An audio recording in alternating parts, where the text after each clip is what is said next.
Hey, what's up guys? Today's video, I'm going to show you how you can send WhatsApp stickers in your Instagram message. So first of all, even if you have saved a sticker from WhatsApp, you will not be able to, see it in your Instagram. However, you can use the same photo, the one that you used in your WhatsApp, to make a sticker in your Instagram using cutouts. So let me show you what I mean. For that, head over to your Instagram and get logged into your account.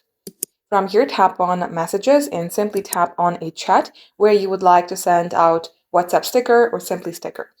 Then tap on the sticker button. Now in here, you will not be able to see your WhatsApp sticker even if you have recently made it.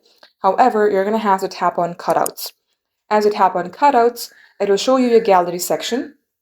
And from there, you're going to have to simply select a photo which you would like to convert it to WhatsApp sticker or simply sticker. Now, as you can see, I have this sticker right here. Let's go ahead and do a cutout. So once you're satisfied, tap on Save Sticker, or you can also select manually. Now it says sticker has been saved, so let's go ahead and tap on sticker right here. If you scroll below under Resend, you will see your stickers. And this is the one that we actually made, so go ahead and send it. And now you can see that the sticker has been sent. So guys, this is how easy it is. Thank you for watching.